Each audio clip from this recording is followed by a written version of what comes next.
Chers amis, je vous présente Nathalie, ma fidèle équipière qui m'a accompagné durant cette transatlantique. Alors nous sommes à l'avant-dernière nuit de la transat. Nous sommes actuellement à 130 000 de la Martinique, de la baie de Sainte-Anne, du port du Marin. Donc nous finissons la transat qui a duré quand même 25 jours, un peu plus, 26 jours. On a eu très peu de vent, on a eu des vents tournicotants, on va dire, pour employer le mot que nous utilisons à bord. Nathalie, d'où vient le vent? Oh, ça tournicote. Bon, mais ça me dit pas d'où il vient. Ouais, mais ça tournicote. Bah par là. Ah non, par là. Bon, voilà. Donc c'était un peu notre sort durant cette transatlantique.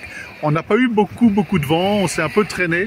Voilà, comme là actuellement, on doit avoir un petit 13 nœuds. Et c'est vent arrière, donc on avance à 4 nœuds. On fait du petit 4 nœuds, donc on va avoir du mal à arriver en Martinique. Donc Nathalie, tu as donc passé, ça fait plus d'un mois et demi que tu es à bord du bateau, parce qu'on est parti de Las Palmas, nous sommes allés à Hierro. Nous sommes partis en transatlantique d'Hierro. Et donc tu es en compagnie du vieil ours des cavernes solitaires, marin breton auvergnat, le Capitaine Auvergne, mieux connu sous l'appellation d'aventurier catholique. Quel est déjà le bilan humain de cette transat? Première question.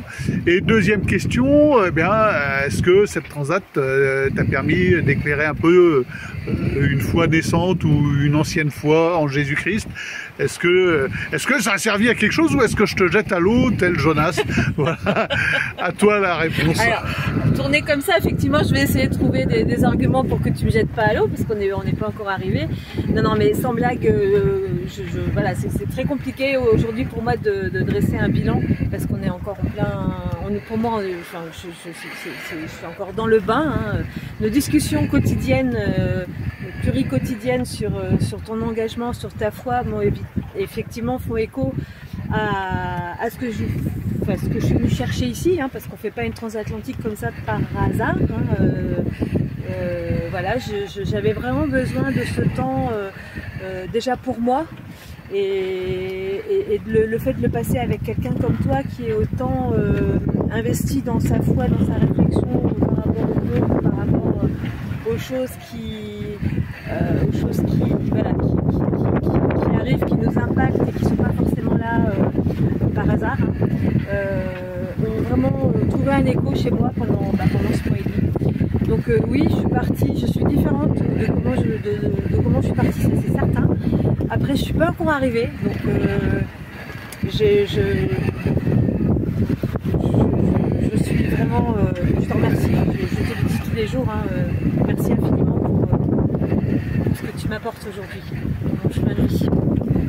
Bon, c'est sûr que tu vas mettre des mois, quelle que soit l'issue de la transat, des mois à atterrir. C'est des souvenirs. Une transatlantique, ça laisse jamais anodin. C'est pas parce qu'il y a des milliers de bateaux à voile qui l'ont fait que ça reste pas une grosse aventure. Alors on est quand même livré à nous-mêmes au milieu de nulle part, sans quasiment aucun moyen d'être secouru, sans aucun moyen de faire appel à un mécanicien ou à un plombier ou à un maître voilier ou à qui que ce soit. On doit compter que sur nous. Et ça fait partie de l'expérience. Ouais. Je trouve qu'on donne aussi, on essaie de donner le meilleur de nous-mêmes. Enfin, je sais pas ce que tu en penses, mais on essaie de... Moi je trouve que pendant cette traversée, j'ai eu tellement peur aussi. J'ai eu tellement peur à certains moments que j'ai pensé qu'à toi en me disant il faut qu'il soit bien, il faut qu'il dorme bien, parce que finalement j'ai mis ma vie entre tes mains finalement pendant ces jours-là, tu vois. Et je trouve que cette façon de penser qu'à toi fait que je me suis sentie aussi quelque part me dépasser. Enfin, je sais pas comment expliquer, c'est très compliqué, hein, mais voilà, enfin, c'est une réflexion que je me suis faite. Je me suis vraiment mise en retrait. J'ai essayé en tout cas de donner le meilleur de moi pour tirer le meilleur de toi. Voilà. Bon, alors ce qu'il faut savoir, moi j'ai emmené pas mal de gens sur les océans, au grand large. Et dès passé le troisième jour de mer, ta vraie nature, ce que tu as au fond des tripes ressort, se dévoile. Et si c'est du bon, bah, ça sera bon. Si c'est pas du bon, ça va être terrible, terrible à vivre. Et on a vu des cas de gens devenir fous. Moi, j'ai vu j'ai un équipier qui a sauté à l'eau, par exemple. J'ai un équipier qui a passé toute une transat. Après le 3e jour, quasiment renfermé, vivant seul, tellement il avait été traumatisé par la vision d'un cargo de nuit. Alors, bah, parle-nous un peu de tes peurs. Qu'est-ce qui a pu te faire peur durant cette transat? Parce que moi, j'ai jamais eu peur, moi. Alors déjà, ce qui m'a fait peur, c'est que tu cries super fort. Ah bah non, je parle fort parce qu'il y a du vent. Non, tu cries, mais c'est normal. Enfin, c'est normal. C'est normal. Voilà, j'ai fait plein de conneries, clairement. Encore cette nuit, voilà, parce que. Mais non, t'as pas fait de conneries. Bah si, parce que voilà, parce que je veux tellement bien faire, je saisis tellement l'importance de chacun de nos gestes, de chacun de nos choix. Hein, donc c'est aussi en mode pénurie, il faut faire attention à tout, tout est sous contrôle. Que ça me stresse beaucoup. Voilà. Donc mes peurs, c'était ça, c'était de te décevoir, clairement, de pas faire ce qu'il faut, de pas apprendre assez vite, de pas, voilà. Mes peurs, c'était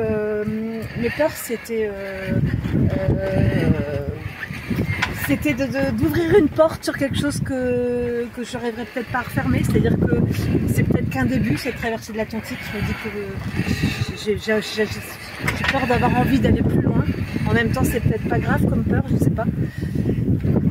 Le fait d'avoir quitté mon confort, ma famille, ma vie d'avant, je m'aperçois que ça me plaît et ça me fait peur parce que je me dis, est-ce que c'est persistant, ou est-ce que c'est un rêve, est-ce que c'est une parenthèse et qu'il faut que En fait, voilà, j'ai peur parce que j'ai perdu tous mes repères, en fait. Voilà, j'ai peur. Bon, bah c'est sûr, hein, c'est un milieu très anxiogène, la mer. C'est un peu comme la haute montagne. Et en même temps, on est pris par une routine qui fait qu'on aimerait que ça s'arrête pas. Alors ça, c'est jusqu'à la moitié de la transat, puis quand on passe la barrière des 1000 milles, en général, on a une redescente.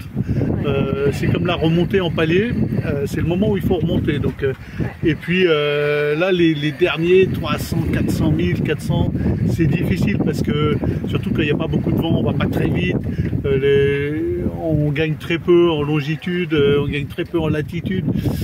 C'est difficile, quoi. Ça fait les degrés sur le compteur du GPS, ils n'avancent pas aussi vite que prévu.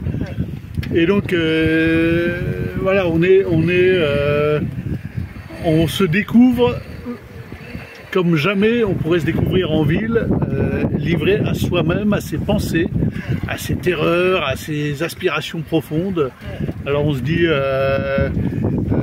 arriver là-bas, moi je le sais, c'est toujours, bon, bah allez, c'est bon, c'est là, je sais pas combien, 7e transat, bah c'est la dernière, allez. Voilà, quoi bon, c'est bon. Mais en fait, c'est jamais pareil. Et puis on y revient toujours. Parce que là, on fait quoi? On va rentrer chez nous, on va redevenir des terriens.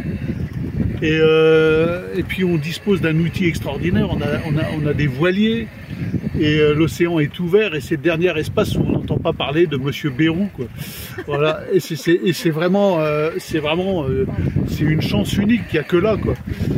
Il n'y a que ici. Donc humainement, voilà, c'est vraiment le lieu de la richesse humaine. Et je pense, alors pour en revenir à mon idée spirituelle, c'est le lieu de la rencontre spirituelle ou pas. Parce que tu es livré quand même à l'infini de l'infini de l'infini. Au quotidien, partout où tu regardes, c'est un désert absolu.